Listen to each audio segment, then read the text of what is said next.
Miguel, presence ngayong umaga sa pagpapatuloy ng ating Broadcasters Forum dito sa bagong bahay natin, ang Rolandos Farm to Table Restaurant. Hindi po sa akin ito, kapangalan ko lang. Kasi dahil nagtatanong sa social media. Hindi po. Kasi kung sa akin ito, ang kakainin natin yung takali, aso. Sorry. Joke. Aso at kambing. Anyway, magandang umaga muli sa inyo lahat. At salamat sa tulong ng Panginoon ay nandito naman tayo para sa ating regular na Broadcasters Forum.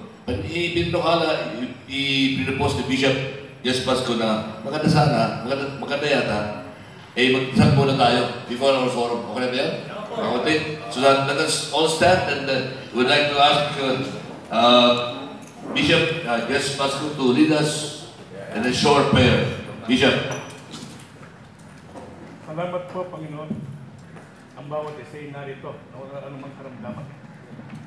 Ama, nalalaman po namin kapag binanggit ng iyong pangalan, ikaw po'y narito sa amin. Ipinag-ikusap po namin, Ama, lahat ng mamayag narito, hawakan mo ng kanyang kamay upang maniwala sila. Ikaw ang pinangapangyarihan. At higit sa lahat, Ama, ang aming panapuhin. Pagpalain na po sila sapagkat maganda po inanagla sa aming bansa. Para bigyan mo ng biyaya at bigyan mo ng kalakasan sa kanilang paglibot sa aming bansa. At ang broadcaster po rin po, Ama, ito na po ang simula ng katuhanan para magkabigkis-bigkis ang lahat ng mamayag. At sa pamagitan po nito, Ama, kami po nagpapasalamat. Pagpulayan na po lahat ang aming mga kaanak ng bawat mamahayag, lalo na po ang Pangulo at ang ating kasama ng broadcaster ko. Bigyan na po ng magandang buhay at magandang kalusugan. Ang lahat po ito, Ama, aming ibinadalangin sa pangalan ng aming Ama, ng Anak at ng Espiritu Santo. Amen. Amen. Bishop, thank you. Thank you. Ito sa tandaan at magsisimulan ng ating forum ngayong umaga.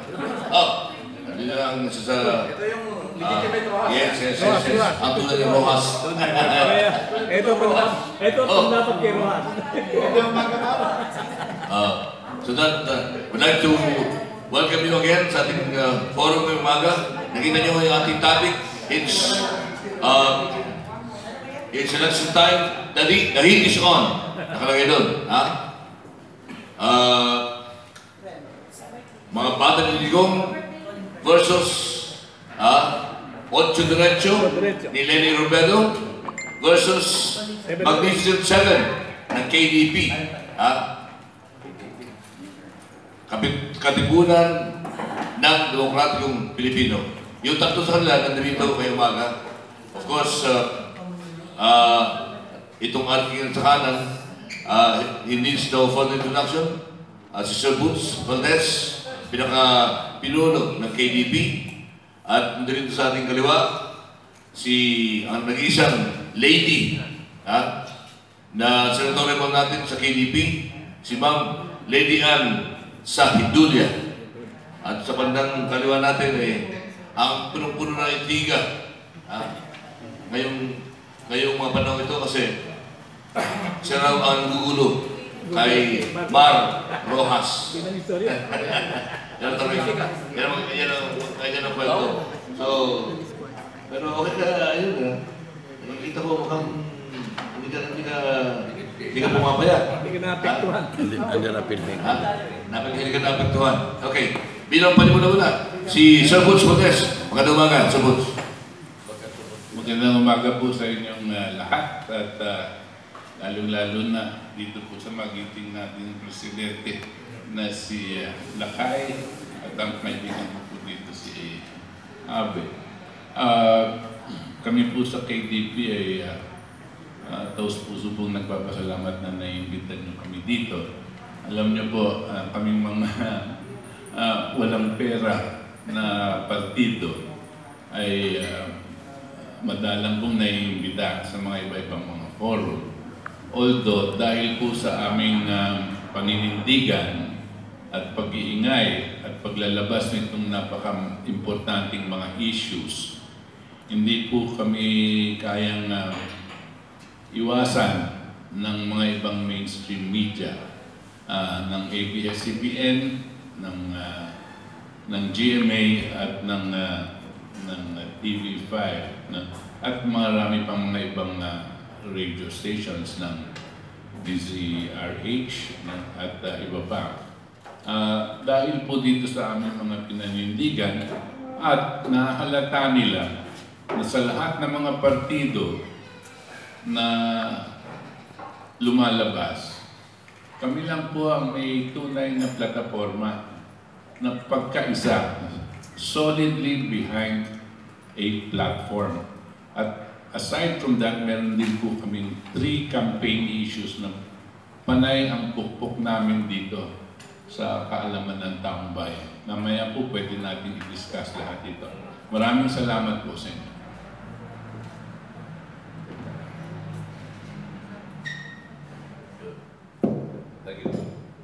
Thank you, Sir Butch. At nag-isang lady, senatoriable natin sa KDP. Ay, baka itong palaban, kasi nag-isang babae. Dapat sa napakarami. Si Madam Lady Sahidulla, dating Congresswoman, dating Vice Governor, dating Mayor, sa kumbaga sa karanasan. Punong-puno na karanasan. Itong ating senatoriable, si Ma'am, at Princess Lady Sahidulla. Ma'am, magandang umaga sa inyo. Assalamualaikum warahmatullahi ta'ala wabarakatuh sa inyong lahat na makakaabot nitong ating mga programa. Although na kahit ako'y iisa lamang babae, natandaan niyo, itong boses na ito ay sinasabi ko ng boses ng kapayapaan. Na kahit ako'y mag-isa lamang, tandaan niyo, kuha ko pa rin ang puso at isipan ng aking mahal na mga kababayang Pilipino, lalo na sa Muslim Mindanao. Sana itong katipunan ng demokratikong partido ay nakikita ko ito yata ang magsusulong ng katotohanan at kapayapaan. Dahil dito ay nakikita ko, alam nyo kasi ang mahirap, ay walang mang pera, ngunit mayaman sa puso na dapat lahat tayo magkaisa dahil ang pera ay nahahanap din yan kung tayo ay magkakaisang lahat na Muslim man o Christian. Thank you, ma'am. Salamat for joining us ngayong umaga. At itong susunod na magpakinggan natin, tinitingnan ko yung kanyang curriculum vitae. Wala si Maroas ito eh. Kay Maroas lang eh. Ekonomista daw. Pero itong mga nakilera dito na achievements, awards ng ating bisita wala kay Maroas. Si Engineer Lemy Roxas, nung araw pa natin nakakasama sa Liga, sa ating State Nation, nung araw na isinisigaw niyo yung pagbubukas na muli ng Bataan nuclear power plant, di ba? Engineer Lemy Roxas, magandang umaga, and it's nice to see you once again. Magandang umaga po sa inyo lahat, at ako'y natutuwa at nakita-kita na naman tayo muli itong mga liga ng mga broadcaster sa Pilipinas. Alam mo, tama ka, kaibigan Lakay, no? Nung itinutulak natin yung Bata nuclear power plant, wala pang puti yung buhok natin eh. Ngayon, may mga puti na tayo sa buhok, pero hindi pa tayo pinakikinggan ng mga buwisit na nandiyan sa gobyerno. Ako po ay naging head convener ng Safe Nation Movement at ng Citizens National Guard. Presidente po ako ng Philippine Society of Mechanical Engineers. Naging presidente din po ako ng National Association of Mapua Alumni. At director po ako ng aming partidong KDP. Ako po, si Leni Roxas, ang tunay na Roxas, isang professional mechanical engineer. Hindi po ako magnanakaw. Hindi po ako mandaraya. Hindi po ako, lalong-lalo na po hindi ako sangkot sa droga. Kung merong iyahay tulad niyo ko sa isang Roxas na kilalang tiwali, wag na po. Ako po ay handang maglingkod sa bayan. Yun lang po siguro baka yung naging kasalanan ko kung bakit ako dinidisqualify. Maraming salamat. Okay. Thank you, Engineer Leni. Namiss ko yung bawira mo na adobo. Tsaka yung mangga. Ayan. Si Engineer Roxas kasi mayroong lugar sa Handapa. Hindi, wala daw akong pera. Ha? Isa pang yan. Well, yung pera, 100 million, di ba? mas marami pa sa 100 million eh. Anyway, si Sir Butch na may paliwanag tukol sa issue na yan. Kung meron na bang finality ang decision ng COMELEC, Sir Butch, na si Engineer Roxas ay hindi na makakasama sa midterm elections?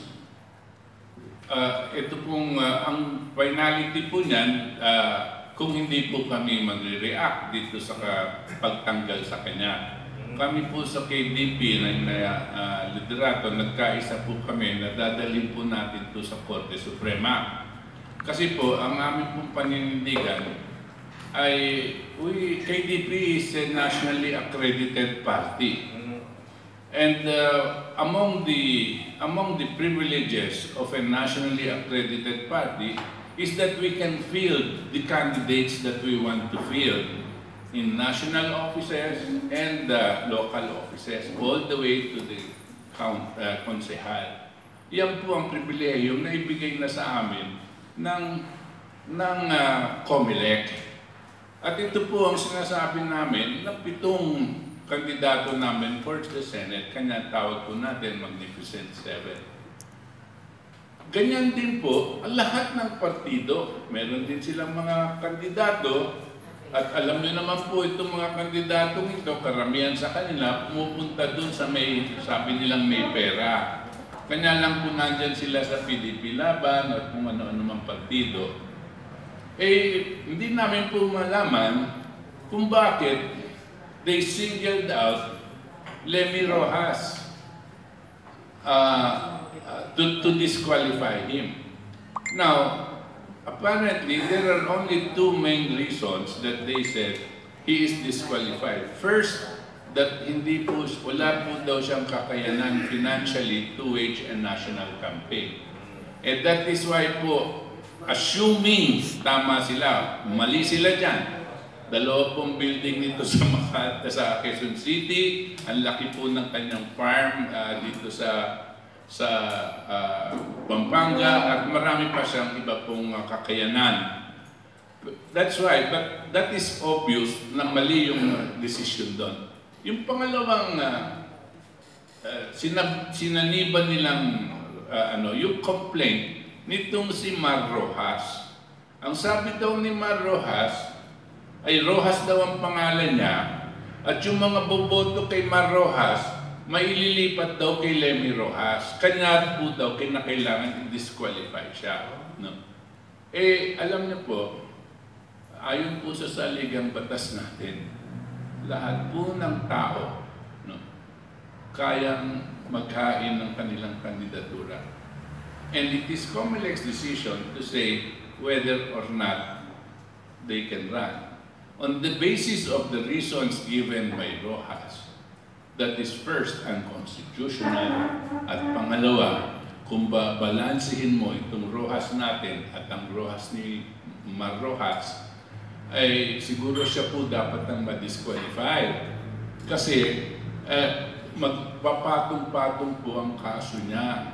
Ang kaso niya sa pagnanakaw dito sa Yolanda, ang kaso niya dito sa pagtutago ng mamasapan ng massacre, because he knew about the decision, and he was asked and he told publicly that he didn't know anything about it. Tapos itong huli, sinasampot siya ng ilang witnesses na drug lord daw siya or drug protector. Mabibigat po itong mga kasong ito. No? At ang pagtakbo po ni Lemy Rojas ay walang pakialam dito sa kanyang mga pinaggagawa. Kanya po na-insulto po, hindi lang po si Mar Rojas, kundi po ang KDP. Ngayon, meron apparently ruling na precedents na dahil dito sa ganito at kung may complaint na parehong pangalan o kung anuman complaint na pinapadisqualify ang tao, pag sinampay ito sa Korte Suprema, ang COMELEC po hindi siya pwedeng tanggalin sa listahan hanggang madesisyonan yung kaso na isinampa sa Korte Suprema.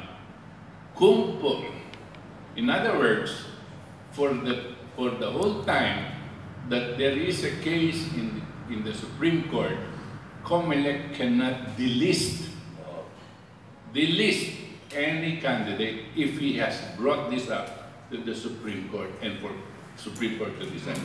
If the Supreme Court decides against Senator Lemy Rojas, if he decides na sabihin ng Supreme Court, nabayaran na rin kami, so papanig kami kay Mar Rojas dito.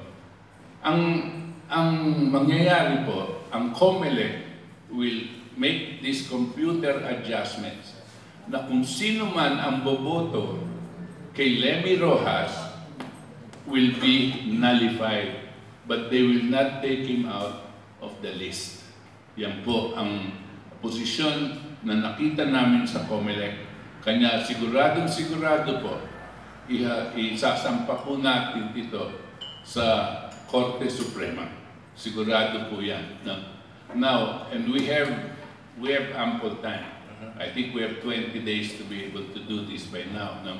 So, hindi po matatanggal si Lemy Rojas sa listahan. Yan po ang pinapangako namin sa inyo. Tuloy ang Magnificent Seven. Ayun. So, ibig sabihin, Sir Butch, antayin natin kung ano man ang magiging final na desisyon ng Korte Suprema. Yes. At kami po'y naniniwala na ang Korte Suprema po natin ay hindi na mabibili ni Mar Rojas the way he bought the COMELEC and bank decision. Bayad na po yun. Looking forward, Sir Butch, ibig sabihin, kung halimbawa matapos ang eleksyon, di ba? At kung sino man ang mananalo kay Lemy o kay Mar Rojas, hindi makakupo yung mga yan. Hanggat wala pang opisyal na desisyon ng Korte Suprema. Yes. Hanggat hindi po nagde-decide ng Korte Suprema, yung pong mga boto nila in their respective names will continue for as long as the court has not decided on it. Therefore, Lemy Rojas is still an official candidate. Well, di ba President nung nakaraan na hanggang ngayon, yung ating kapatid sana buhay, huwag nang magagalit, si Mel Chavez, di ba? Nangako nung araw na hanggat kandidato si Frank Chavez, kandidato rin siya. Ha? Doon kay Mel, huwag nang magagalit, kaibigan natin yun, pero talaga panggulo. Yun talaga panggulo. Si Mel. Anyway, namatay na nga si Frank Chavez at tuloy pa rin ito si Mel sa kanyang kandidatura. So, gentlemen, feel free to ask any questions now. Sa ating bisita. Siya ba, Mike? Siguro tulong na rin dito sa kay DP, no? Iba kasi yung issue dun sa ng mga nakaraang eleksyon, mano-mano. Talagang pag mayroong same yung pangalan, talagang parang nagdududang iisa yan. Eh dito, iba tayo ito. Kasi merong, di ba, nandun yung kompletong pangalan, may number pa, nakalagay dun yung Lemy, hindi naman Mar lang nakalagay dun. Tapos isisip, di ba, yung below circle, napakatanga mo naman kung alam mo gusto mo si Leni, lalagay mo Mar. Di ba meron, gagawin mo lang eh. Nandun na, so hindi pwedeng, siguro, Joseph, isama mo dun sa petition sa Supreme Court yung pag-identify dun sa, iba yung mano-mano election compare dito sa kasalukuyang election. Computerized ito, hindi pwede yung bakla maging lalaki. Natin mo na, sino bang bakla sa kanila? Di ba, gano'n? Anyway, sige. Kay Congresswoman siguro, dahil alam niyo ma'am, siguro alam na rin niyo, kagabi may nangyari na naman sa Zamboanga. 4 na bombing na inaabot natin in 3 days. Kasi 2 bombing yung sa Hulo-Sulo, nasundan ng Cotabato, katapos kagabi para sa inyong kaalaman. By the way, tayo po yung live sa mga social media. Kagabi, 2 yung patay, 4 yung sugatan sa Zamboanga City. Mosque yung pinasabog. Nung Sunday, simbahang Katoliko yung pinasabog. Ngayon naman, hindi ko alam kung gantihan ito. Ma'am, kayo po yung taga Mindanao. Ano bang inyong masasabi rito? Taga Hulo-Sulo. So ano ba talaga itong nangyayari sa atin sa Mindanao? Alam nyo, talagang malinaw na talagang pinag-aaway tayong mga Muslim at Christian. Christian. At para sa ganon, sasabihin ng taong bayan, wala naman itong ginagawang itong ating presidente. Gusto nila kasing sirain ang popularity ni Digong sa ating bayan na alam naman natin na ang ating presidente walang pinapanigan. Kahit nagsasabi yan siya, galit siya sa mga pari, pero tingnan mo, hindi lang naman simbahan. Yung sa Sulu nga, yung mga tao yun, mahal na mahalin ng mga taga-Sulu. Doon na rin yan sila ipinanganak at nagkapamilya na at nagkaroon na sila din ng kanilang mga kunting ari-arian property doon. Kasi kilala ko sila lahat ng yung mga namatay doon, lalo na yung mga Christian na ang mga iba doon nagtuturo yung sa Notre Dame of Holo College. Ang galing kaya ng kumbaga dito sa ating Ateneo de Manila. At doon na rin ang mga nurses, lahat maganda. At nagkakaisa lahat ng mga teachers, mga pari, imam, ganyan. Ngunit bakit nakakapagtataka naman na with all the security at ang simbahan na yun mataas ang pader, hindi mo basta-basta mahagisan ng kung ano-ano man, close yun eh. So ngayon, nakapagtataka naman na doon pa talaga sa gitna. For the first time din, although may nangyari din yung vice governor pa ako na may napasabugan naman, malapit naman sa Brigade Beer House yun. At nandun ako kaagad din. Kaya na mayroon kaagad na nakakakita kaagad dahil hindi ako natatakot. Yun ang sinasabi nila, huwag ka munang pumunta. Ngunit pumunta din talaga ako dahil alam ko na kapag hindi pa yun ang panahon mo mamamatay, hindi ka pa rin, kahit nandoon ka na nakikipag sa gitna ng nakikipag-mix ka sa mga bala, hindi pa rin. Dahil tanging Panginoon lang ang may hawak ng ating buhay. Ngayon, sa ganung paraan, para bang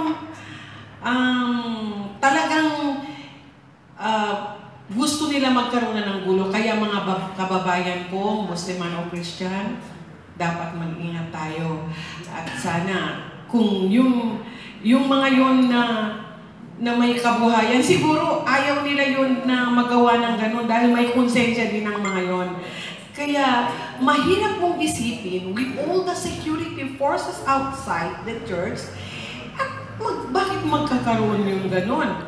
Pwede din sabi ng isa, nagpanggap daw na nag-worship na Muslim naman. Pero kung let us say na sa ganun paraan na may suicide bomber, kasi wala tayong katibayan, puro haka-haka lang yun. Kaya nga minsan, nung may nangyari na binugutan na ng ulo, hindi ko naisip, napuntan ko just to prove, totoo ba ito o hindi? Ngunit hindi pala totoo. So, ngayon, nangyari na naman sa Zamboanga. Kumbaga, nagre-revenge, nag-retaliate, hindi na ito maganda. Talagang totoo na itong aking premonition na talagang gusto na talagang pag-awayin ng Muslim at Christian.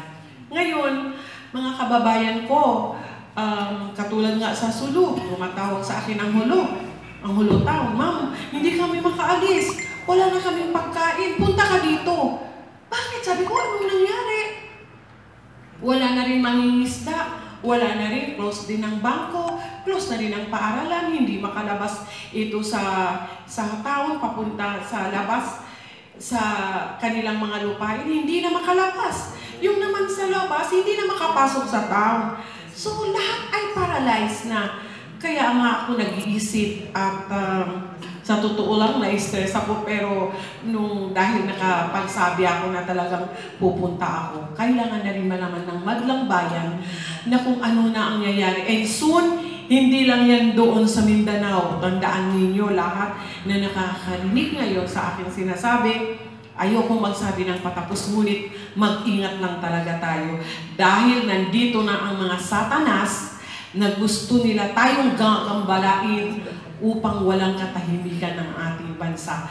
Kaya tayong lahat, mga Muslim o Christian, huwag tayo padala sa mga taong masasamang budi. Kanila kasi yan ang hanap buhay nila. na manggulo ng bawat Pilipino dito sa atin. Yun lang po ang masasabi ko. Salamat. Okay. Questions, Ruben? Okay po. Magandang umaga po sa inyo. Natutuwa po ako kasi kayo po yung mga bagong hindi natin matawag na trapo. Tsaka kayo po yung mga taong mukhang sasagot sa mga problema ng bansa. Kasi kung tutusin po, sikat na sila eh. Nagawa na nila yung dapat nilang gawin at parang wala nang gagawin. Ang nakita po natin sa panahon dati ay puro problema na hindi mo solusyon hindi nila matumbok. Ngayon sa inyo pong plataforma, nandun na solusyon. Kung kayo po ay kagaya ni Princess, sabi niya hindi siya natatakot, ay sana po talaga huwag kayong matakot kasi sa nakikita po natin kung kayo po ay makakapasok talaga, malaki ang magagawa ninyo. Sabi ni Kuya Butch, walang pera. Sabi nung mga eksperto, bawal magsalita ng walang pera. Kasi baka magkatotoo daw. Naniniwala mo ba kayo sa ganung kasabihan? At alam ko, meron po kayong paraan kasi nung nabubuhay pa si Dr. Erickson Juan, sabi niyo po dati, wala man tayong pera, may paraan dyan. Yun yung natatandaan ko sa inyo. Ano po ba yung unang-unang gagawin ninyo pag nandiyan na kayo? Sa inyo po, sino po ang sasagot sa inyo? Yung second. Yung unang-una po, kung makikita niyo po yung aming mga pahayag, meron kami mga plataforma sa ekonomiya, foreign affairs, at education, agriculture, social welfare. Ito po ang nakalaad dun sa aming mga material. Pero meron po kaming 3 main issues na ilinalabas po namin sa kampanya. Unang-una po itong electoral fraud na tandem ng COMELEC at Smartmatic. Ang aming pong posisyon talaga dyan, siyempre may dayaan, alam na natin yung dayaan. Pero ito pong Smartmatic ay isang dayuhan na korporasyon. Bakit po tayo, mga mamamayang Pilipino, pumapayag na dayuhan ang pumipili ng ating liderato? Bakit po ganyan? Unang-una po sa COMELEC, ang saligang batas po natin, nakasaad po doon, that it cannot delegate any or whole of its function to any other party except to COMELEC alone. Nandiyan po yan very clear sa ating saligang batas. Ito, dinelegate na nila sa dayuhan pa. No? So we have to go against this. At kung nakaupo po tayo, pupuk at pupuk natin ito, na kailangan we must outlaw any kind of participation of a third party on this election. It will only be COMELEC and the people of the Philippines. Number 2, dito po sa Denvaksya. First of all, itong is a sovereignty issue. Itong sa Smartmatic, it is a national sovereignty issue. The second is a judicial issue. Ito pong Denvaksya, to our mind, is the worst heinous crime ever committed in our country. Never in our history has a high government official purposely ordered practically the murder of children. Bakit ko po sinasabing murder? Sinabihan na po siya na delikado ito at hindi pa talagang tested itong Denvaksya ito. Sinabihan na po siya ng mga eksperto.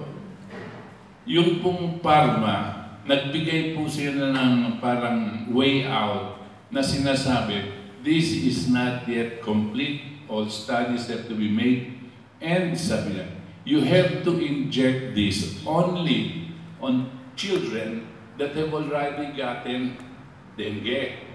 Pag hindi pa sila nakaka-dengue, huwag niyo pong ibigay sa kanila. Yan po ang binigay sa Presidente, alam po ni Karin yan, alam din nila. Ano pong ginawa? in order po ng Presidente, 1 million children to be inoculated. Nung in-implement nila, walang tanong-tanong, pahintulot ang mga magulang, tinurukan nila up to 832,000 children. What happens here? Ilang pong porsyento sa ating mga kabataan, ang statistika, ang nagkaroon na ng dengue? Maximum po 20%.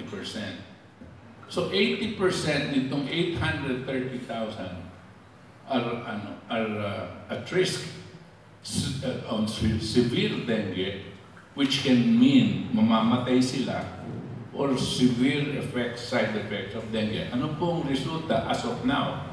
Unofficially po, galing po ito sa PAO, about 3,000 or more children have already died. Unofficially. Yung official na ginagawa ng DOH is 1,000. Unofficial is 3,000. Officially, there are 25,000 children that are in the hospitals now, and many of them are permanently blind dahil sa side effects ng dengue. At yung mga iba po, permanently mentally disabled. Ito po ang resulta ng ganyang klaseng desisyon ng tao na nasa taas para magnakaw ng 3.5 billion. Hindi lang po. Palagay ko, sinadya niya yan. Kasi po itong dating presidente ito, wala siyang empathy. He does not know. Wala siya pong konsyensya. He does not know the meaning of the word. Now, I said po, ako po'y hindi sang-ayon sa death penalty. Pero kung mapapatunayan na this was willfully done, ay mass murder, genocide, diyan po ako papayag na death penalty for mass murder. Kanya this is a judicial issue. Justice must prevail. Yan po ang itutulak, sigurado, dito sa Senado. Pangatlo, ito po is with regard to economics. Tayo po ngayon ang pinakamalaking binabayaran ng kuryente sa buong mundo. Hindi po sa buong Asia, hindi po sa buong Southeast Asia, sa buong mundo. We are paying 24 US cents per kilowatt hour. Roughly about 14 pesos per kilowatt hour. Ang binabayaran po ng Amerika, ng ordinary citizen, is something like 6 to 7 pesos per kilowatt hour. 12 US cents per kilowatt hour. Kalahati lang po ng binabayaran ng Pilipino. Ang kinikita po ng ordinaryong Amerikano sa kanila is 30 times more than the ordinary citizen here in the Philippines. And yet, doble pa ang binabayaran nating kuryente sa kanila. Bakit po? Kasi nagkaroon po ng tinatawag na EPIRA law. Ilinipat po ang pagmamalakad ng buong power sector saan? Sa mga oligarko, sa private sector. Mga 7 o 8 korporasyon lang po ito. Nakasalukuyan, they are collecting about 3.5 trillion pesos a year from us. Napakabigat po ng burden itong kuryente sa atin. Our ordinary citizens are suffering 25% of their salary to electricity. Bago po sila maputulan, mamarapati na silang hindi kakain, hindi bibili ng gamot, hindi babayaran ng tuition para lang huwag maputulan ng kuryente. Ang dami pong ganyan ang naghihirap na mamaya. Ang hiling po namin, this is economics, ang hiling po namin sa Presidente, magdeklara ng state of emergency in the power sector. Isuspinde itong EPIRA law at mag-grant ng 50% discount sa lahat ng kumukonsumo ng kuryente. Kaibigan o kalaban. Sa lahat po sa kanila, 50% discount ang ibigay po ng Presidente. Kanya po sabi natin, bakit economics? Kasi po, hindi na mapipigilan ng presidente ang pagtaas ng halaga ng bilihin dahil dito sa itinulak sa ng mga ekonomista niya. At nagtatago ngayon sa popularidad ng presidente. Tataas at tataas po ang bilihin. The only way sa palagay namin makakatulong ang presidente sa mamamayang Pilipino ay magbigay nitong 50% discount, mag-declare siya ng state of emergency. Ito pong para mo pong binigyan ng kakayanan ang mamamayang Pilipino para harapin itong pagtaas ng mga halaga ng bilihin. This is economics. The second on the direction is justice. The first is the sovereignty issue. Yan po ang itutulak namin sa ating pagpasok po natin sa Senado. Okay. Wala, kompleto na pala tayo. Kami ka Jolan Santos. Jolan. Ang editor ng Filipino Reporter Magazine. Jolan. Ang tanong ko lang po simple lang. Pero bago lahat I would like to express my admiration. Sabi natin admiration to Yusek Valdez for his ano tawag dito? Pagkundinan niya sa Dembaksa. For his very strong statement that the tawag sa ganon, pinakamalaking krimen mass murder sa panahon nito itong Dembaksa. Totoo po yan. Kaya isulungin po yan, napakalaki niyan. Talagang sino pinakamalaking heinous crime in the history of mankind nangyari pa dito sa Pilipinas. Kaya Yusek Valdez, may admiration. Ito po ang aking tanong, kayo tungkol dito sa maaaring hindi mo pa nararamdaman, pero kailangan maramdaman. This is a statement from Director Roderick Ado, isa pong batang direktor ng teatro. Tungkol po ito sa emerging dynamism of the millennials, condemning the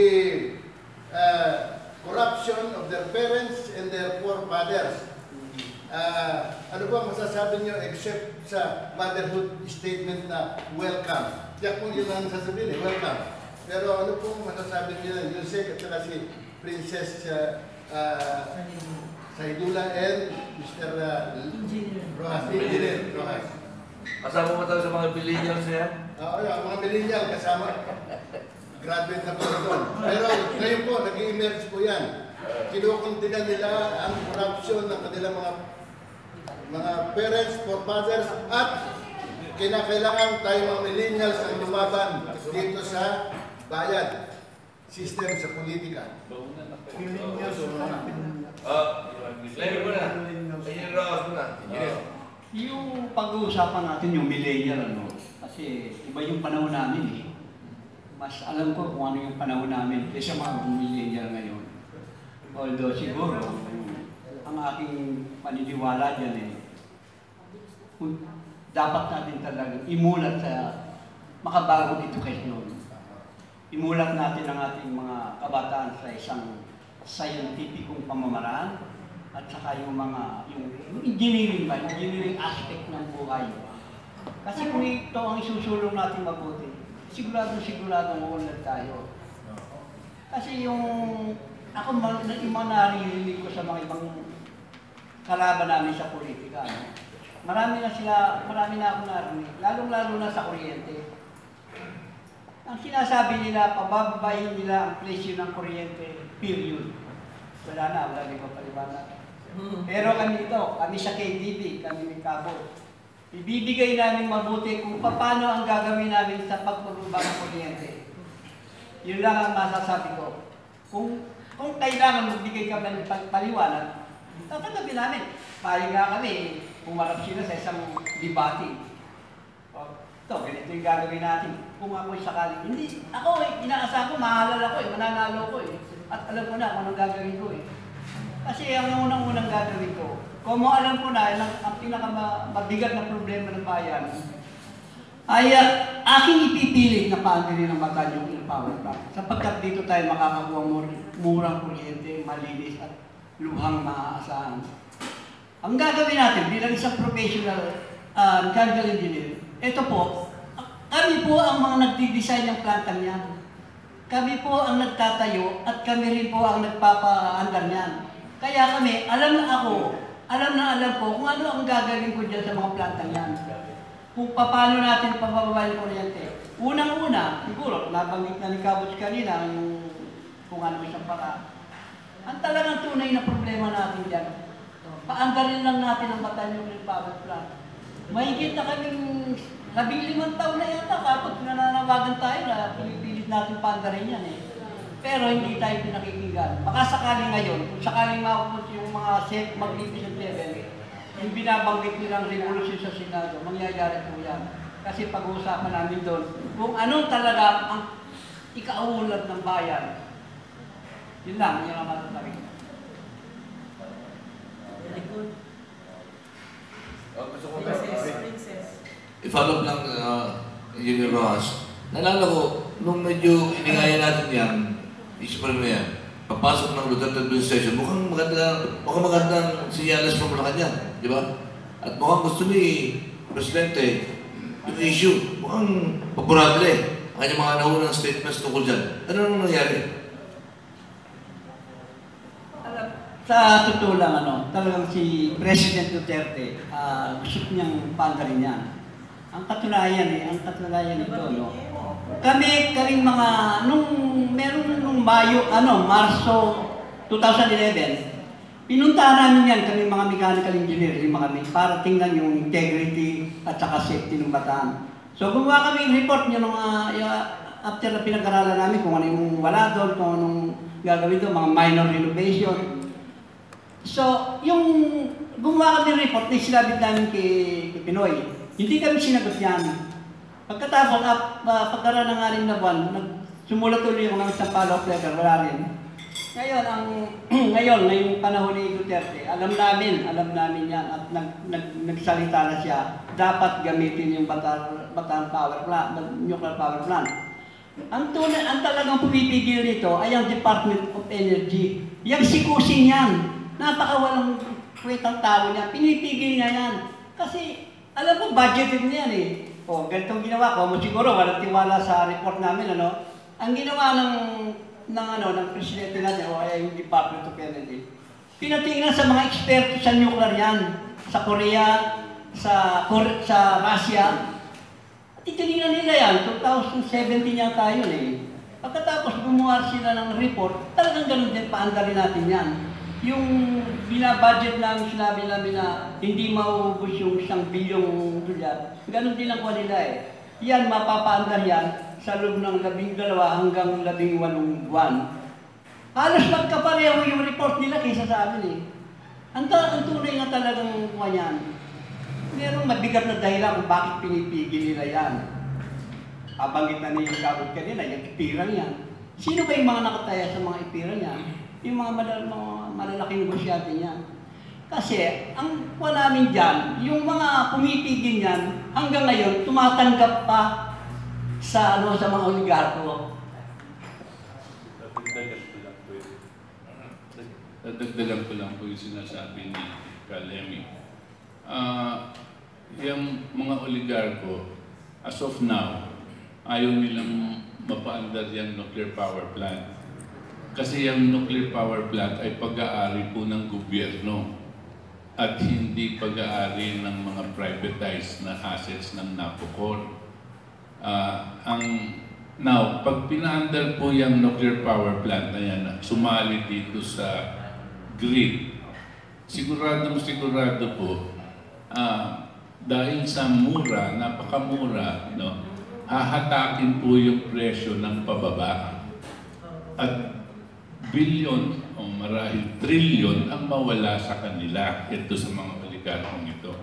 Kaya ayaw nilang mapaandar ng ganitong sitwasyon ang Bataan Nuclear Power Plant. Meron po kaming isinabit na study dito sa nuclear energy. At hindi po namin kakilala ang presidente at hindi po kami nagpumunta sa kanya. Pero pinadala po namin yan sa kanya at palagay ko po umabot dahil tinawagan po ako ng Department of Energy at para pag-usapan itong papel na pinadala namin sa kanya. Ano po itong papel na ito? We presented in that paper that we can have a nuclear energy development program that will not cost the government a single centavo. A nuclear energy development program, which means in 6 to 7 years, we can have 10 nuclear power plants in the country, at least, without the government spending for it. Why? Kasi po, yung BNPP, yung Bataan Nuclear Power Plant na yan, wala na pong utang.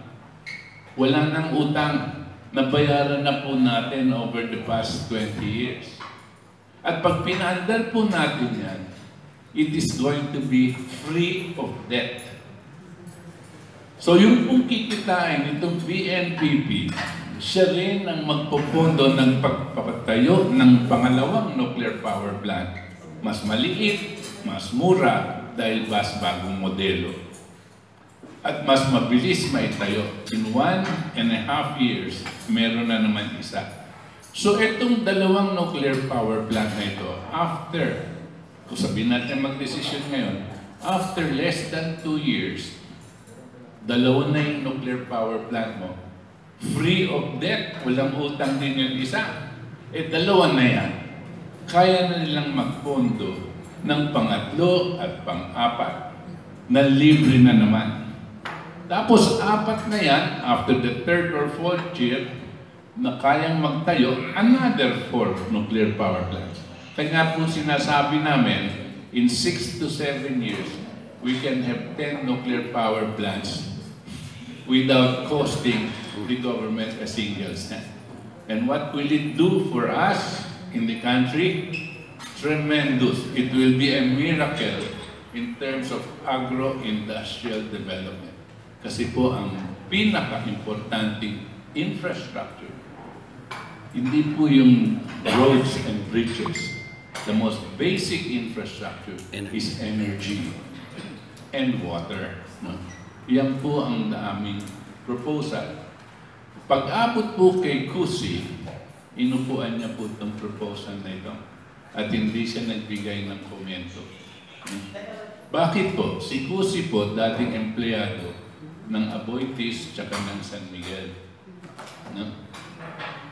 At hindi po nila, kung kayo po ang kumikita ng 3 trilyon kada taon, napakadali pong bilhin itong mga taong to.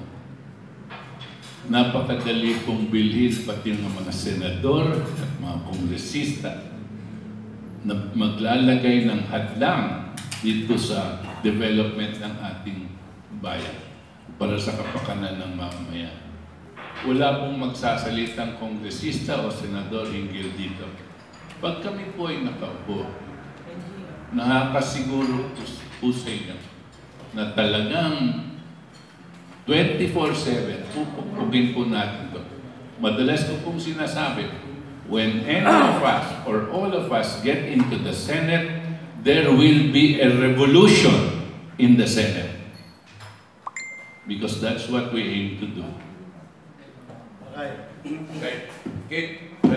Alam nyo, ito lang kaduda-duda na si Leni Roxas ay mas may economic sense kaysa kay Roxas na ekonomista. Bakit o kanyo? Walang bansa sa buong mundo na umulan nang walang nuclear power plant. Walang bansa. Nag-umpisa yan 1958 sa United Kingdom. Diba? Doon nag-umpisa nila ka ng Industrial Revolution.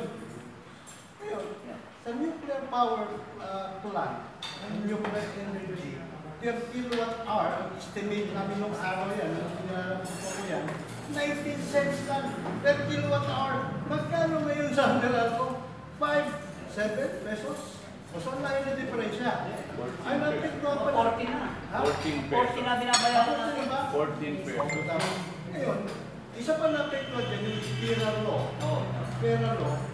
nadamay pati yung Malapaya funds na dapat ginagastos ng gobyerno para sa electrification. Napunta sa bulsa ng mga kasabihan. Ito, tanong ko sa inyo, nagsilan mo ito. Electoral fraud.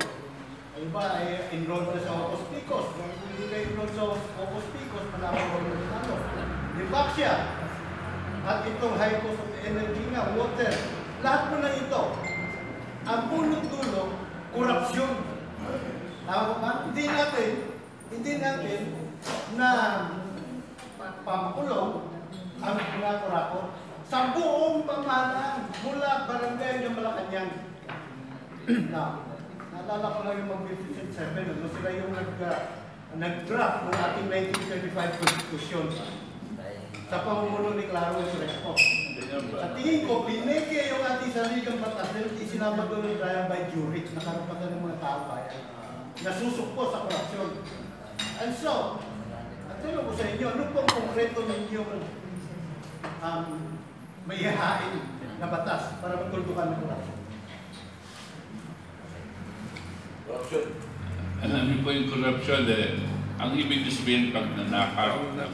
Corruption in general is, you can corrupt the minds of the young by telling them lies. No? Ang pinag-uusapan po natin yung graph. Unang-una po sa akin, let us segment it. No? Ang madalas natin naiisip na korupsyon ay nasa legislatura. No? Mga congressman at senador. No? Bakit po? Dahil sa tinatawag nating pork barrel. No? Ang nangyayari po sa pork barrel na pinag-umpisahan ni Corazon Aquino, dahil nung panahon ni Marcos, 100,000 a year lang ang binibigay dyan sa mga mambabatas.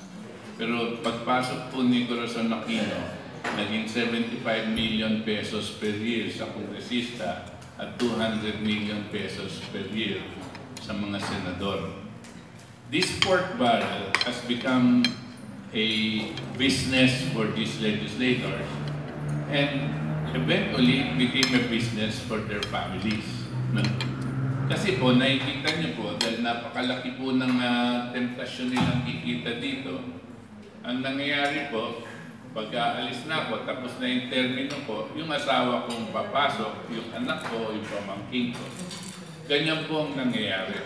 Kanya perpetuated itong sistema na kumukuha ng pera sa gobyerno. It became a family business. So ang unang-una ko pong isasuggest, maski na kalaban po natin ang Senado at saka ang mga marami doon. Sabi nila kasi you cannot expect the legislature to legislate against themselves. Kami po, lalabanan po namin yung pag-iisip na yan. We will go and tell the people that we are trying to abolish and follow the Supreme Court's decision that pork barrel is unconstitutional. Ang ginawa po nitong si Ben Jokno, pinalitan lang po yung PIDA at iniba niya yung pangalan para tuloy yung pork barrel system. Ang sasabihin po namin, lalabas punta na naman sa Korte Suprema, gagawa ng batas para any and all forms of pork barrel should be taken out. Ano pong mangyayari? This will stop becoming a family business. At ang mahahalal pong mga mambabatas ay nakatuon lang sa paggawa ng batas. Now, you will create a system that will discourage corruption. No? I'm not saying 100% kasi yung mga iba kung talagang magnanakaw, hahanap ng paraan. Pero kung mag-create ka ng sistema na it will discourage corruption. No? At pag ginawa mo po yan, palagay ko, yung mga papasok na ang talagang isip nila gumawa ng mahusay na batas, makakapasok. At pag gumawa ka ng mahusay na batas, tuloy-tuloy na ang pagpili sa mga sa judiciary. Kung papalitan po ng ating mambabatas yung sistema natin judicial from what it is now to a system of ano tawag dito sa America, jury system, trial by jury, wala po kaming problema dyan. Basta yung tunay na mambabatas na wala ng korupsyon o minimal ng korupsyon, yun ang kanilang iniisip pang-improvement of the system and quality of life of the people. Pero pag maglagay ka dyan ng trial by jury system at ang gagawa niyan, yung pong mga mambabatas na corrupt, may problema po tayo dyan. No? Hindi po ba? So you have to look at it from the source. No? You have to do this systemically. It is a revolutionary idea, no? At this point. But somebody has to start it, and somebody with the will, no, the political will to do it. Yan po ang aming magiging posisyon dyan. Tanong ko lang sa KDP, no, yung issue ng charter change. Kasi parang kung hindi nila naiposito ng 16 or 17 Congress, mukhang yung 18 Congress, yun ang priority ng Malacanang. Hindi ko alam kung bakit, kasama naman yata yan doon sa original na gusto ni Digong. Ano?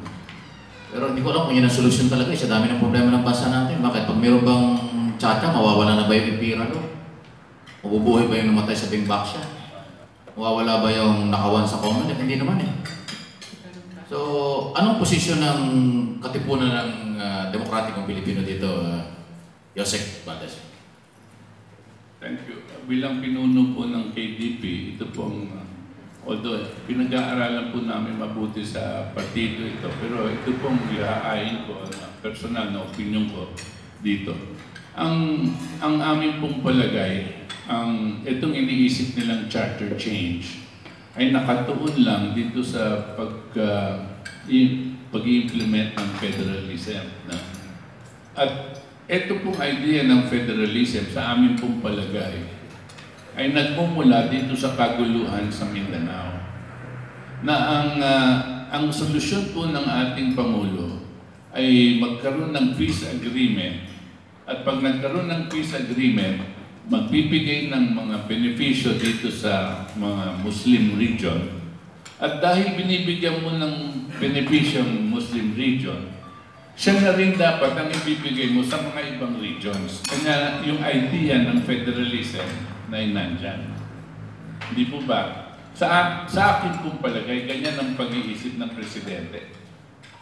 Dahil bibigyan mo ng 5% of the national budget itong Muslim region, dapat bibigyan mo din yung ibang region para hindi sila aangal, hindi po ba?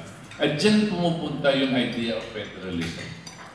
Ang problema po ganito, kung mag-fail yung agreement na yan sa Muslim at hindi maituloy itong tinatawag nating kapayapaan, ano naman po ang mangyayari at nabigyan mo na yung mga ibang region ng federalized state?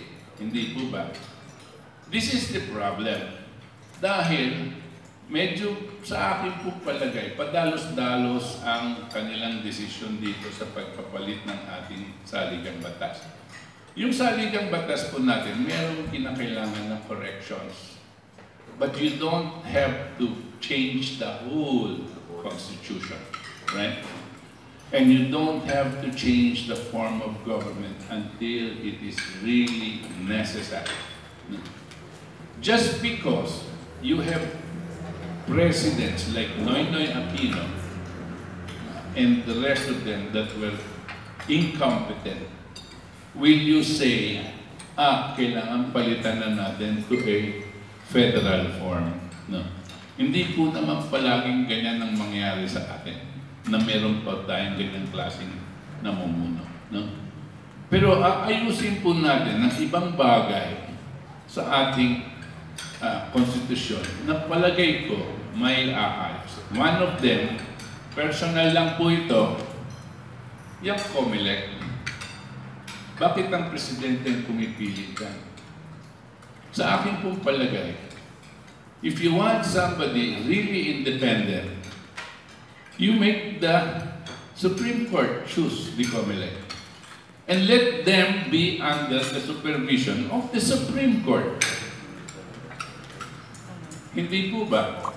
Why will you make an elective office choose the members of the Commission on Election who are supposed to be independent? Hindi po ba? And so this is one, but that is in the Constitution. So this is one item which I think we can change without changing the whole. Kasi di mo maganda din ng COMELEC kasi Muslim, no, Chairman? Well, it is a political decision, right? Pero ang hinahanap po natin dyan, kung meron kang Korte Suprema that is unquestioned in integrity, at sila ang hahanap ng paraan para magkaroon po tayo ng COMELEC. Alam niyo po yung COMELEC, lahat po ng desisyon ng COMELEC pwedeng isampa sa Korte Suprema. Hindi po ba? No?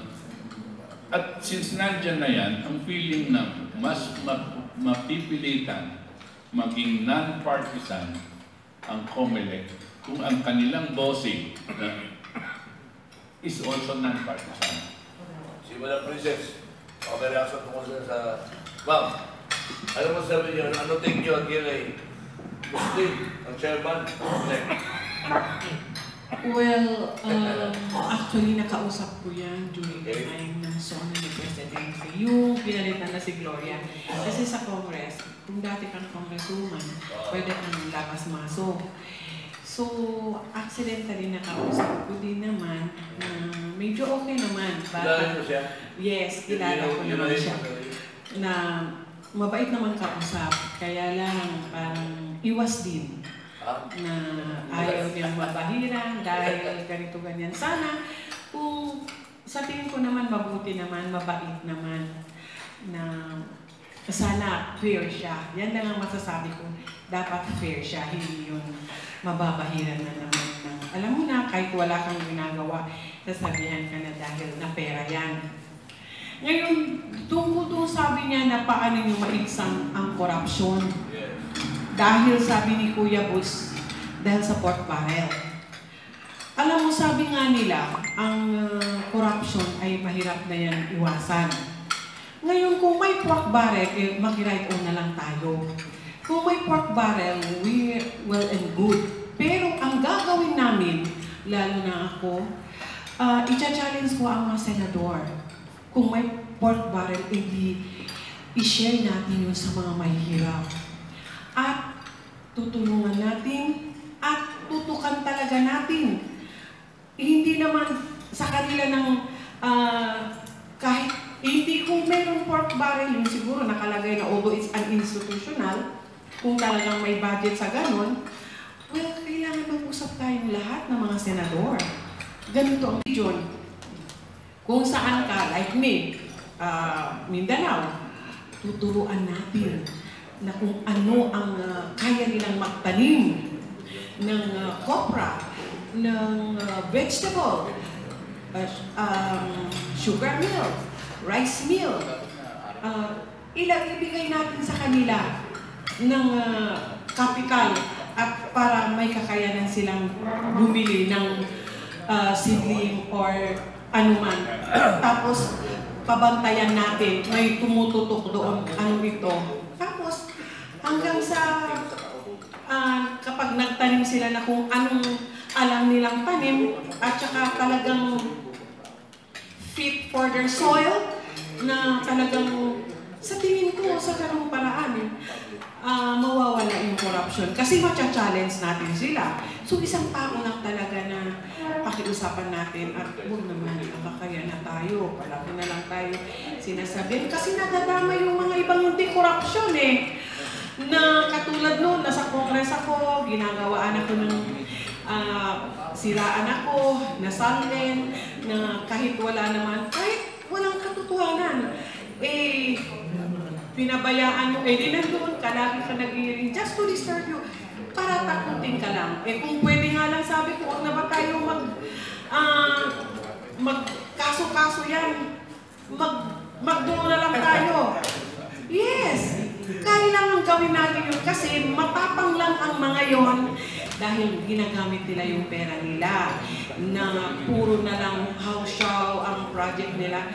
Ngunit ako nung maging congresswoman, ako mismo pumupunta. May nag-stop, hindi mo pwedeng gawin yun. At yung congress ako, yung SOP ko, doon ako. Dahil second district is more on island municipality. So, ang ginagawa ko, dahil kailangan nila ng bangka, pang-fishing, seaweeds, nagbibigay ako, mismo akong pumupunta, bumibili ako. O ito ha, tapos ngayon bumili kayo, nandun ako kahit mainit ang araw, nandun ako, parang turuan sila. Kanya ng motherly na, o anak, gawin mo ito dahil pag namatay ako, ganyan, paano na kayo? So yung tao, nakukuha ko ang loob nila, totoo pala ito. O, katulad nung congresswoman ako, ang iba pala, ang scholar nila, eh nakita ko, ano? Kung pala yun, sa akin ganito, hindi sa pagyayabang. Dahil alam ko that intended for them, mayroon talaga sa Congress, nagbibigay pa ako ng allowance hanggang sa isang araw. Ma'am, tapos na po ako ng inhero. Ako yung, di ba, ang sarap ng feeling nun? So, sa ganung paraan, sayang naman yung na para hindi naman mahirapan ang Senate, katulad ko, if Allah will at tutulungan ako ng mga mahirap, eh kung magkaisa lahat ng mahirap, abay panalo na ako, mas marami ang mahirap kaysa sa mga mayayaman dahil ang mayaman naman doon lang naman sila nagde-depend sa mga mahirap, diba? So kung akong mahirap, lahat tayo, magkaisa tayo, at saka lahat talagang dapat magsikap tayo, gawin natin ito at maghanap tayo ng paraan habang nagtatanim tayo. Dapat mayroon in between upang mayroon tayong panggastos natin sa araw-araw. Yun ang masasabi ko. Yun ang isa sa solusyon ng corrupt. Dahil sa ganon, kunin natin sa diplomasya upang mawala yung pagkagahaman nila, maisip nila na tama pala itong prinsesang mahirap na mahihirap na ito. Ma'am, you were part of anong kongreso? 14? 15. 15. You're saying na nung panahon ninyo, talagang may bidang? Yes. Meron? Meron. Mga magkano? Yung soft, oo, 10 sa soft, 20 naman sa So, hard. you're saying na pagkakit ng Senado, okay lang na may bidang, may duck. Bakit hindi? Basta gagawin natin sa pagtutulong sa mga mahihirap. Yun ang gagawin natin. Kesa naman, kunin natin yun, ayan, tutukan kita. I-ano mo yan, tapos may lagay, kumusta ang ano dyan. Kailangan talaga magtutok. At kung pwede, padala natin ng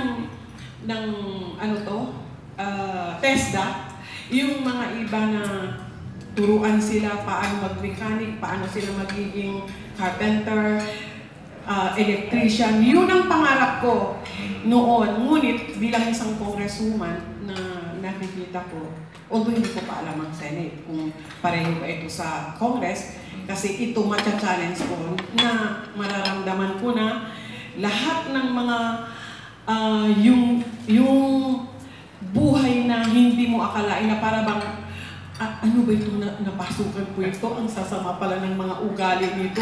Ngunit napapaamo ko. Yung mga criminal-minded, what more here in Senate? Okay. Diba? Mga professional yan silang lahat.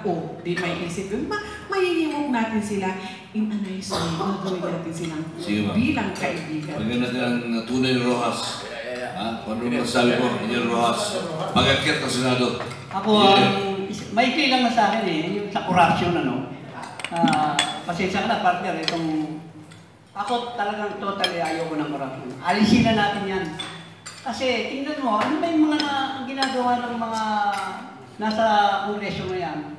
Ang trabaho nila gumawa ang batas Yung sa construction, sa mga project, ibigay nila, ibalik nila sa DPWH.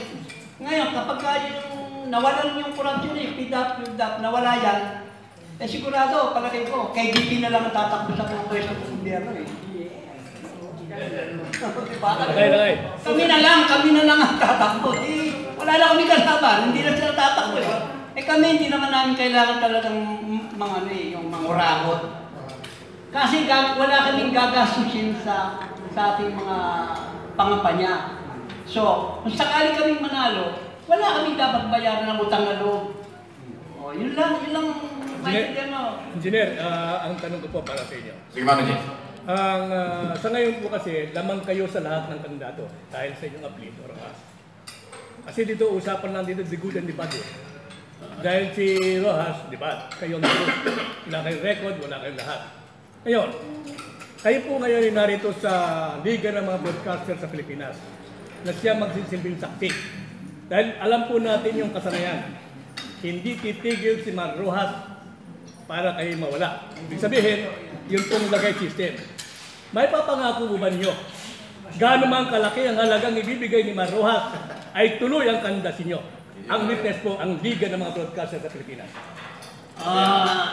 Unang-una, magpapasalamat muna ako sa Liga ng mga Broadcaster sa Pilipinas. Kasi sila po parang sila na nag-angat ng aking pangalan ng dahil sa inyong na yan. Ang natatanda ko si Mr. Pilatos siya nagtanong sa akin kung kailangan bang paandali ng Bataan Nuclear Power Plant. Dali mo sinagot, dapat paandali niyan. Ngayon, yung kinasabi mong yung suporta sa Liga ng mga Broadcaster sa Pilipinas, wala pa kami sa Senado, sinusuporta na namin ang ang Liga ng mga Broadcaster sa Pilipinas. Lalong-lalo na, pag nandun na kami sa Senado, talagang hindi. Ang main pong katanungan ko, kung sakaling Managers, ang tanong po ni Managers, Pastor Engineer, maraming pera si Rojas, diretsahan ng tanong ito, pag kayo daw inopera, binayaran kayo, kayo ba'y tatanggap o hindi? Para lang umatras kayo sa pagkandidato. More or less, yun na yun eh. Hindi talaga ako, kasi ayaw naman talagang yung tama na sa akin itong buhay ko ito. Meron akong maliit na farm, maligaya na ako. Ayun po, yun nga. Kaya sabi ko, ang witness ay ang Liga. Sige. Mayaman yung si Engineer, kilala kong matagal na yan. Simple lang. Sadali, si Jose. Gusto ko lang dagdagan kasi kami po, siyempre hindi natin po alam. Meron po nagsasabing ganyan na baka sa dami ng pera ni Rojas, hindi lang sa pamilya niya, doon sa Rolando funds, tapos meron pa daw sangkot sa droga siya, no?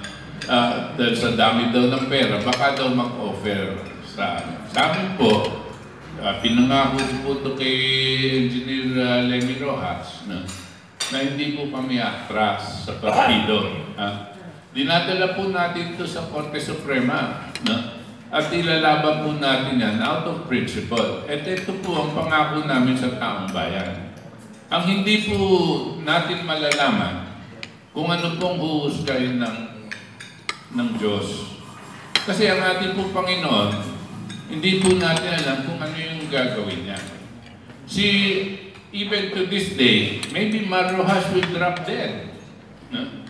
Or maybe tomorrow, somebody else will drop dead. Maybe I will drop dead.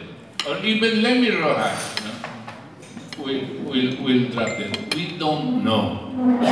But as of now, ang prinsipyo po, ang namin itutulak. Remember, what we always tell ourselves nung naitatag po namin ang partido. We are a party of principle and not of convenience. Yes. We are a party of ideas and not of personalities. Kami po ay halos blood compact dito sa aming sinasabi dito. Meron lang po akong isisingit kasi sa tema ng pananalita ni Princess, maganda yung issue mong sinasabi po na okay kayo dun sa para to nandiyan na, no? Pero ang magiging conflicting po dyan, maganda yung intention nyo nung panahon sana na hindi pa nangyari na lumabas po yung mga house show na project na lumabas yung budget pero walang project. Yun po yun. Eh kung lahat ho nakaupo, kagaya ho ninyo, wala ho mangyayari ghost project. Pero nangyari nga po ito. Kaya po, sana, Princess, mas okay kung huwag nyo nang suportahan muna yung pork barrel kasi po, maganda po yung layunin ninyo pero hindi yung tutugma dun sa nangyari niya. What I'm saying is the past. Pero sa future, na interest mo, that's good. Pangalawa po, yung nakita ko po na parang hindi ko pa kayo nakita na kompletong pito. Yung sa press con. Kasi alam niyo po, pag sinabi po natin Magnificent 7, dapat po talaga yung pitong pinapakilala po natin, nandiyan dyan po. Ano po kaya yung matutubok natin yung kailan kaya mangyayari na yung pito talaga, nandiyan dyan. Kasi maraming nagpapatanong. Yes. And that is a big interest for us. Kasi ang sinabi namin kay DP, hindi pwedeng 3 lang. Diba? Yes. Kung i-invitahin nyo siguro kaming 7, no? Ay pilitan po namin pumunta. Lalo-lalo na po kung sila kayang mag-imbita. No? Ay respetado po namin sila kay at si Mike Abe. No? Kasi po, kasama po namin sila sa Save the Nation. No? Yung mga prinsipyo dun sa Save the Nation nung nakaraan, no? Ay kasama po namin sila. So, hindi po namin pwede. So, wala magiging problema po? Wala po. Pangalawa po, yung sinasabi natin nagsasama. Nakita nyo naman na, Jubit, pag meron tayong malaking meeting o celebration o dun sa headquarters, no? Nakikita niyo po sama-sama din naman po yung mga kandidato. No? Ang nakaraan, hindi po nakasama si Glenchong dahil for security reasons. No? Kasi po hindi po siya talagang masyadong lumalabas ngayon. No? Dahil po may tangka sa buhay niya. No? Kami pong mga, hindi naman sinasabi namin matapang. Pero wala po pang may tangka sa buhay namin. At man siguro meron, no? May paparinig dito, paparinig dyan, no? Hindi po naman pwedeng hindi tayo lalabas no? Kinakailangan magpakinggan po ng taong bayan. That is for the record only kasi po sa dami po na nagtatanong. Anyway, isagutin ko na lang. Alam mo, sa tagal ko na sa dubyo, no? Sa overage, sa politika, dekada na yan. Hindi naman kailangan magsama-sama sila. Pwede sila magsama-sama meeting the advance na tinatawag. Pero alam mo, kanya-kanyang kayod talaga yan. Yung importante, yung kanilang pangalang Magnificent 7, sulit sila sa likod ng camera. Pero sabihin, kahit talagang mayroong kanya-kanyang galaw yan. Okay, yung issue naman tungkol sa pork barrel, sandali lang mga kapatid, ano? Alam mo yung pork barrel, tutuusin legal naman yan eh. Yung paggamit na ang mali. Kaya hindi mawawala ang pork barrel. Kahit na sinong umupong senador, congressman o pangulo ng Pilipinas, hindi mawawala ang pork barrel kasi pera yan. Pang-proyekto yan eh, pang-project yan. Congressman, pag inalis mo pork barrel, wala naman ko congressman. Ano ibigay niya sa kanyang distrito? Pag-aabuhi siya ng distrito, wala sa project. Tama yan sa next election. Mga senador, wala rin distrito yan. Pag wala yung pork barrel, wala yung ibabalik doon sa kanilang pinangakuan. Kaya legal lahat yan. Mali lang ang implementation, mali ang paggamit. Okay, maisingit ko ba para sa alaman ng lahat? Ano yung nababanggit Marojas about corruption? Hindi lang po ang corruption kay Marojas ay hindi, walang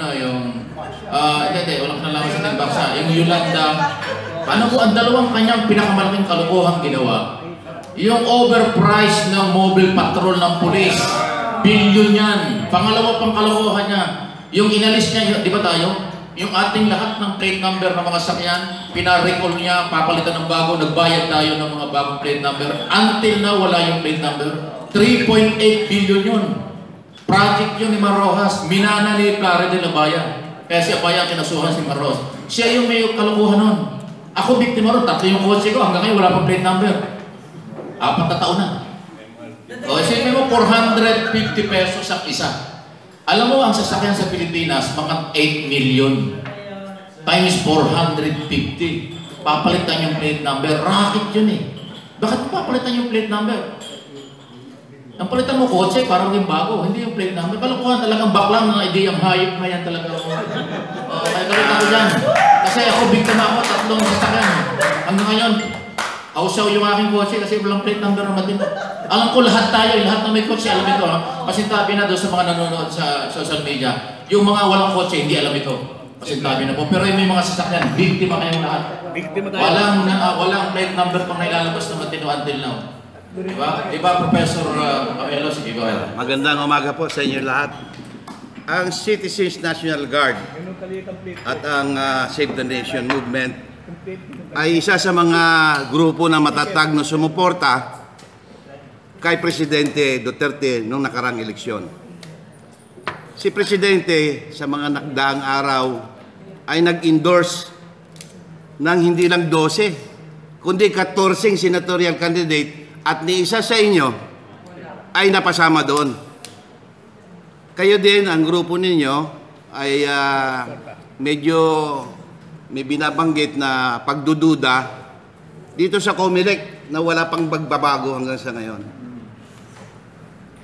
Ano ngayon ang masasabi ninyo sa sitwasyon na ganito, no?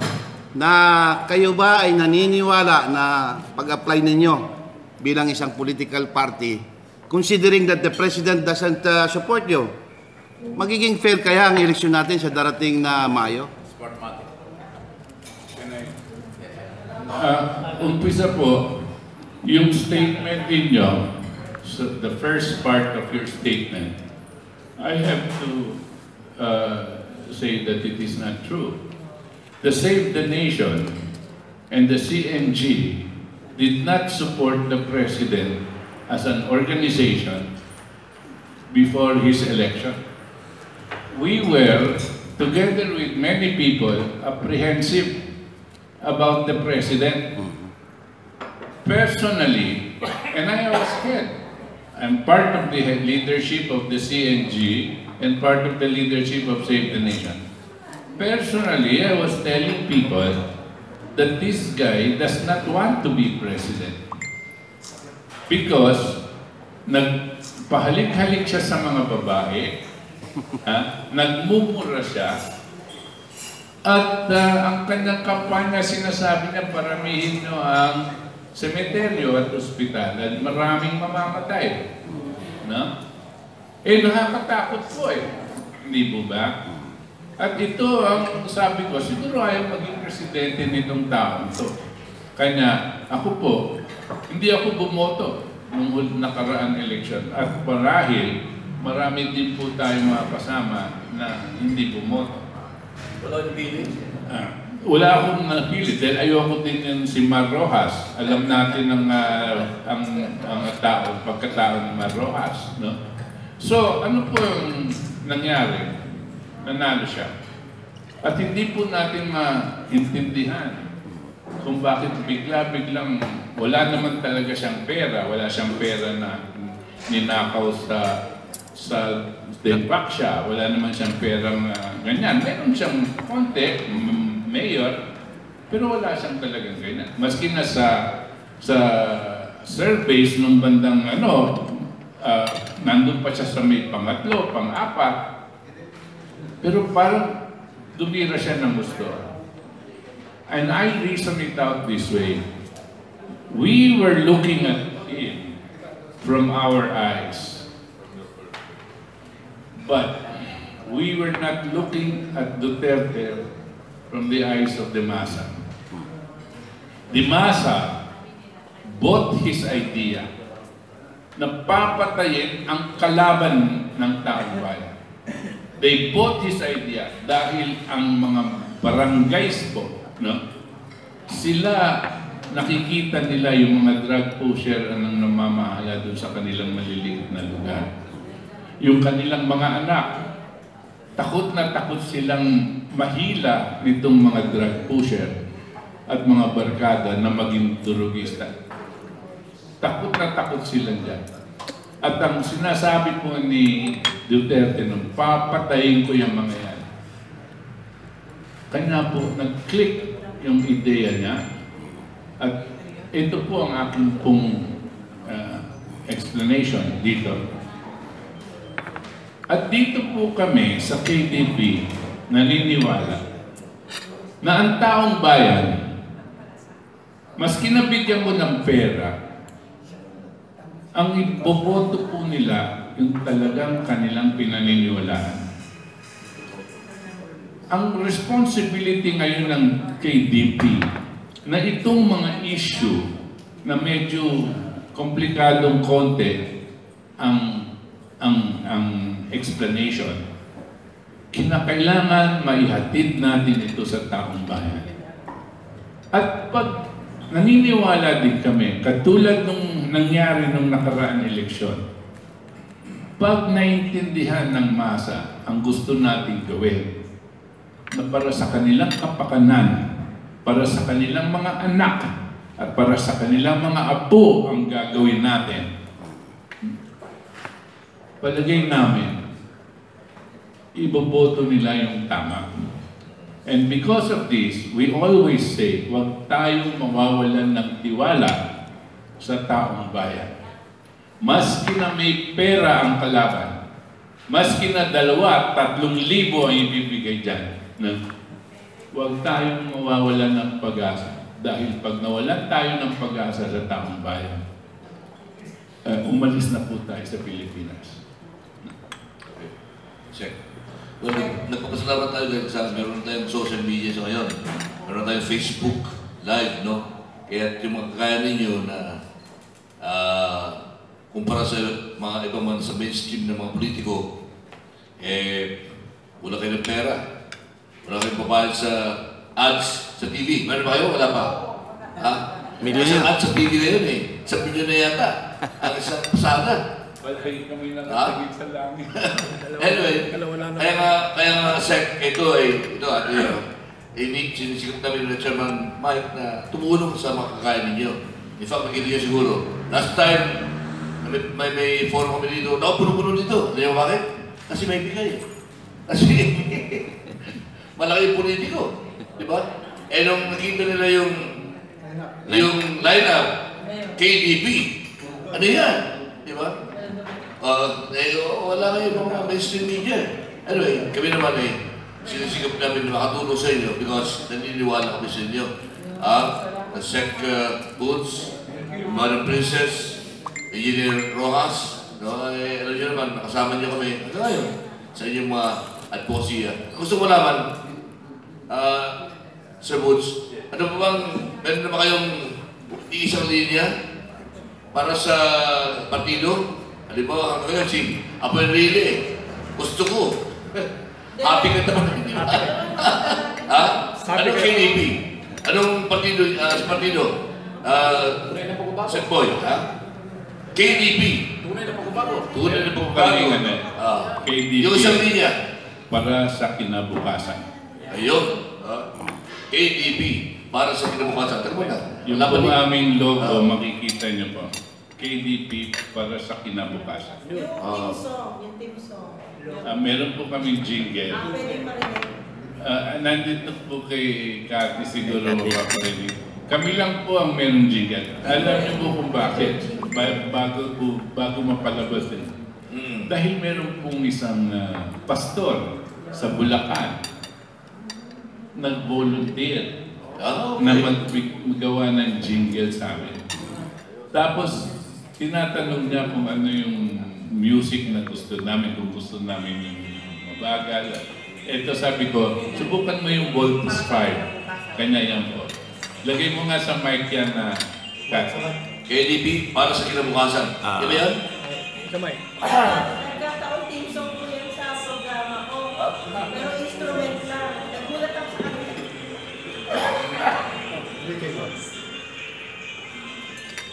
Sa Lakay. Hindi, magyapit sa kanila. Doon mismo. Sa audio. Sa audio. Kati, iayos mo na doon sa audio. At may pahabol mo na tanong si... Meron lang po akong pahabol na tanong kay Princess, no? Lady Ann, bilang taga-Sulu. At considering na itong pagbomba sa Hulo ay sinundan agad kaninang madaling araw ng pagbomba sa Zamboanga. At nabanggit nyo rin na maaaring ito'y kumalat, no? Hindi lang doon sa Mindanao, kundi sa ibang lugar pa. sinabi ni Pangulong Duterte na ang pagbomba sa Hulo ay gawa ng mag-asawa na suicide bombing. Ano po ang inyong palagay? Totoo ba itong sinabi ni Duterte? O meron kayong ibang bersyon at ibang pananaw para sa maging kaalaman ng madla? Alam mo, sensitive question yan. Lalo na sinabi ni President, ang may kagagawan yan ay enemy of the state. Alam natin yan. Kasi ganito yun. Kung iisipin mo, sinabi ko, pader yun. Hindi ka basta-basta makapasok. And yet, ang sabi nila, kasi kapag sabi nila, hindi ko nakita. Hindi mo pwedeng sabihin na ganito, ganyan, makinig ka lang sa mga haka-haka sa labas. Ako yung taong ibang klase na kapag hindi ko nakita, hindi ako nagsasalita. Ngunit kapag ako'y nagsalita ng ganito, at pag nagsabi ako, nandoon talaga ako. Ganito kasi yun. Nagtataka yung mga tao na maraming ng security at saka hindi pwede din hagisan or whatever. Kasi binubuksan lang yung pintuan na yun kapag nag-worship sila, na mag-pray sila. So ngayon, yung mga tao na yung kampante sila pumunta doon kasi hindi sila, alam nila na walang mangyayari sa kanila. It has been for decades, walang nangyayari. Minahal sila ng mga taga-sulo. Ngayon, sabi ni President, siguro, yun ang report sa kanila. Yun nga lang, sana, kung ganun ang report, dapat tinignan nila kung sino ang mga tao doon sa loob. Diba? Makikita pa rin kahit papaano. Kung walang identity, hindi nadala ang kanilang ID, pwede na lang tanungin. Kasi ang mga tao yun, resident talaga ng Holo. Yun ang masasabi ko. Ngayon, kung mayroon yung sabi nila na mag-asawang suicide bomber, malalaman doon kung sino ang mga tao doon. Kasi nandun sina Pescaderas, dating Comelec yun, na retired na. Kaya ko masasabi, dahil bakit nandoon talaga sa buong ng simbahan nandoon ang military? Kaya alam mo, kung isipin mo, para bang nag-aalanganin ka, ano ba ito? Parang ano man ito? Dahil, bakit talagang nakapasok talaga? Tapos, nakalagay talaga, tayo na hindi nakikita nila. Kaya nga sabi kasi kaharap ito ng merkado, itong katedral na ito. Ang sabi nila, bakit may lumabas, wala man lang or pumasok, dapat kinapkapan nila andito. Before that morning, dapat kinapkapan nila upang makita nila kung anong dala. Mayroon silang aso na yung K9. Bakit sana inano nila yon at bago pumasok, kahit na yun ay mga Christian, dapat tinignan din nila para malaman. So, sabi, may lumabas, wala man lang tinanong na lumabas. So, sabi ko, kung ganun pala, kasi may mga Muslim din namatay. Alam mo kung gaano kalaki yung bomb na yun. Talagang sinadyang talaga magaling ang gumawa yun. Ibig sabihin, imported bomb yun. Dahil alam ko kung yung tungkol doon sa nangyari din sa co-op demo doon, hindi na kalaki. And for the first time, twin bomb pa ang ginawa. So yun ang masasabi ko.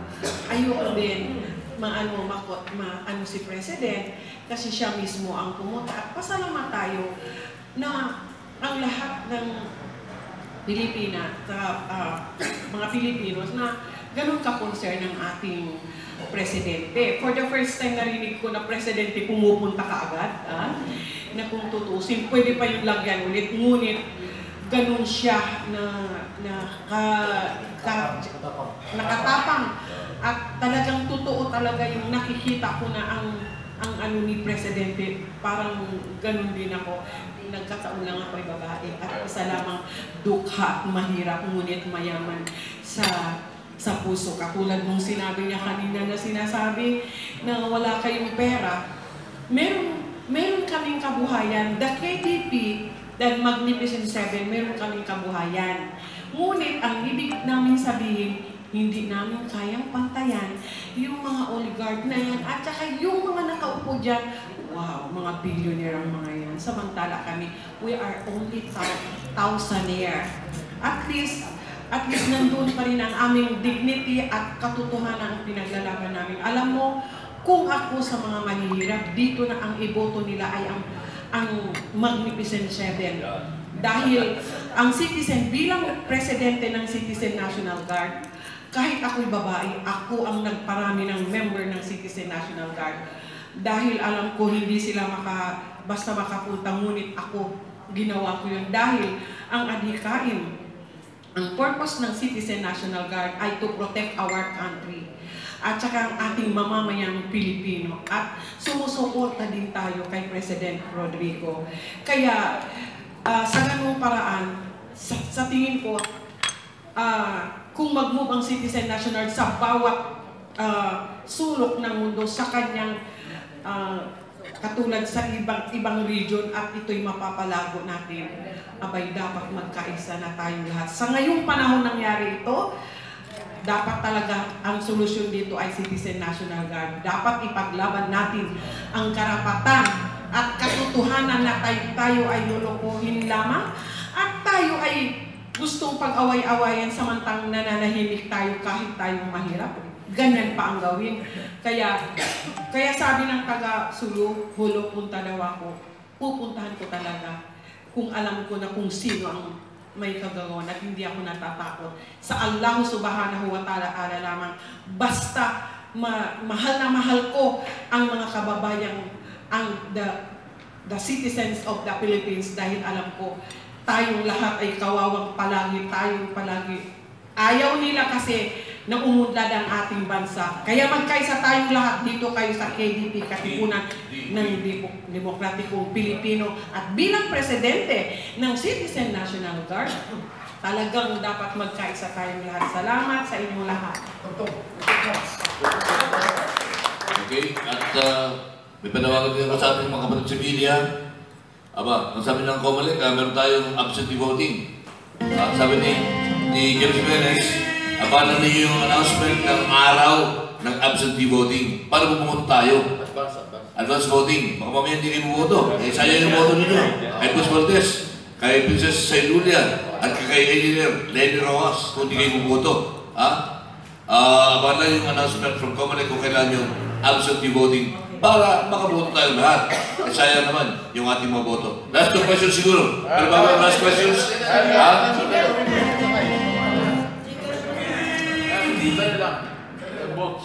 okay. Last two questions. May sila kasi. Gusto yung oras. Yung reform na sinasabi mo kanina, you need to amend the Constitution. Yung reform sa Comelec, the way you choose the Comelec, and of course, yung jury system na sinasabi, that would entail amending the Constitution. Yes. Now, will you support now the charter change? Like I was saying earlier, we may not have to change the whole Constitution, but we can move to change certain segments of our Constitution that needs to be corrected.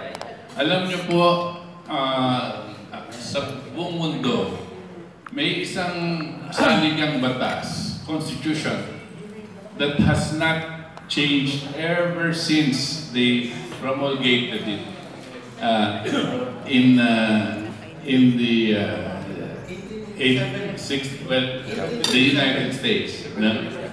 Now, not even 1887, no pa before, when it was promulgated, right after the Declaration of Independence. Now, but they have made certain amendments to improve that Constitution. And this is what I am going to propose. Yung pong ating basic Constitution is okay, provided we don't change it from the presidential to the parliamentary. But if the people want it, of course, there is no, if that's what the people want. But personally, sa akin po, ang gusto ko sanang gawin, ayusin lang natin yung mga ibang portion ng ating saligang batas. No? For example, minsan sasabihin nila there must be economic reform. Yung pong economic reform, ang ibig nilang sabihin, pabayaan mo nang pumasok dito lahat ng dayuhan. Ibenta mo na lahat ng ating mga bangko sa dayuhan. No? And very soon after, you don't own your country anymore. No? But they call it economic reform. No? Those are dangerous. No? Itong epiral law, no? This thing has something to do with privatization. Yung pong privatization, labag po yan sa ating saligang batas. No? So, the saligang batas says, for the people, for the benefit of the people. But the complete privatization of our economy is for the private sector and secondarily for the people. Hindi nyo pa nakikita yan, no? But you see, for example, dito po sa PPP na itinutulak nila, ang nauuna po sa public utilities, ang privado sector. Tayo lang ang hihingi sa privado sector kung ano ang kanilang kindness na ibibigay sa atin. Ang una nilang atupagin yung kita nila. This goes against the basic tenets of our Constitution. So we have to scrutinize what is good and what is bad. Take out the laws that are bad. Change our Constitution that is going to be good for the people. Example, one other thing. Meron silang gustong isingit unless provided by law. You're familiar with this phrase. Ang sabi nila, eto mga mambabatas nito, tsaka yung nakaraan. Ang konstitusyon natin, okay. Pero isingit lang natin ito. Unless provided by law. Anong ibig sabihin, no? Na sila mismo, itong mga mambabatas, kusa nilang kayang palitan ng ating saligang batas na walang pahintulot sa tao. Sila lang ang pipili unless provided by law. Pag lalabas sila ng isang batas, labag sa konstitusyon, yun ang kanilang batas. Kung nangingibabaw sa ating saligang batas, we have to break that. That kind of thinking. Yan po ang aking pong direksyon sa aking pong pag-iisip. Bantayan po natin. We have to defend the integrity of the sovereignty of the Republic of the Philippines. And that is the duty of every citizen that calls himself a Filipino. Isa clarification na sa Butch. Last na. Oras. Clarification lang kasi sinabi mo kanina. Senator Butch. Tama. Wala kayong problema kung tatalakayin ang trial by jury sa Senado. So, let's be more specific. Handa ho ba ang Magnificent Seven na maghain ng National Jury Law sa Senado? Alam niyo po, ang KDP, hindi pa po talagang pinag-iisipan yan na trial by jury, no? As a change in the judicial system. Sasabihin ko po sa inyo, ang kasalukuyan iniisip namin. Paano ba tayo makakasiguro na yung judiciary natin is independent of the executive and the legislative? How can you ensure that it will be independent? No? Yan po ang aming pinag-uusapan. At based on this remember, ang sinasabi po natin, 3 pillars of our democracy. Check and balance. Hindi po ba? Legislature, executive, and judiciary. Check and balance. All equal branches of government. Pero ang gusto nito mga to, kinakailangan yung executive, kontrolado na yung legislative. At pag yung executive, siya ang pipili ng judiciary, we are not a democracy. We are a de facto dictatorship with the facade of a democracy because there is no check and balance. Ang sabi nila, no, our government must be more efficient. Kanya yung legislature kailangan konsyaba ng executive. Eh di, nawala na yung check and balance, no? Isang pakiusap. Sa akin, pakiusap. Isang pahabol na pakiusap. Pakiusap po itong aming. Dahil sa puso na ating oras. Naniniwala ko kami kayo naman yung 7. Mahaba yan, magpapaperyan na ka na. Ay mananalo. Pakiusap po namin, sana'y ponduan nyo ang Port State. Kaming mamayag ng pondo. Dapat po magka ng pondo yung Port State. Kapag nagka-pagsawa ng tao sa gobyerno, kaming reporter na pinupuntahan dapat po magka ng pondo. Yun lang po. Yes, thank you. Okay. Huwag kang magala. Kasi yung ating kampanya nung araw na meron maakyat sa Kongreso, na kinatawa ng Kongreso, bubuhayin natin pagka ako'y mag-retire sa National Press Club. At pinag-usapan ng mga kapulisan ng buhay. Ito, adverso sa atin, ng ating kapatid na si Jimmy. Si Jimmy Mendoza. Patayin na. Yung kanyang anak. Yun, anak niya na hindi mo lang natin natulungan ng gusto. Batang-bata, nagka-cancer. Anyway, dahil na yan ng sistema, baka sakaling malarin tayo loob ng Panginoon, makakita sa Kongreso next time, kasama yan sa gagawin natin pag-alaga sa ating mga kapatid sa media. Well, pagka makakita ito ating mga kapatid dito sa Senado, palagay ko naman isa tayo sa mga iisipin nila na alala yan sa media. Sigurado, sabi ni Sir Butch. So again, thank you very much sa ating pag-bisita yung umaga. Senator Butch Valdez, Senador Leni Sahidulla, at Senador ang tunay na Roxas, Lemy Roxas. So again, thank you until next Wednesday sa isang pang-edisyon nating Broadcasters Forum sa kanila nating Chairman si Mike at sa ibang opisyalis ng Liga. Again, maraming salamat sa inyo at hopefully nakakain kayo ng gusto. Yung mga nakakain na, mayroon pa kape, at yung mga hindi pa nakakain, kumain na. Thank you. Thank you. Pakinggan natin yung ating team song ng KDP. At meron tayong photos muna. Photos.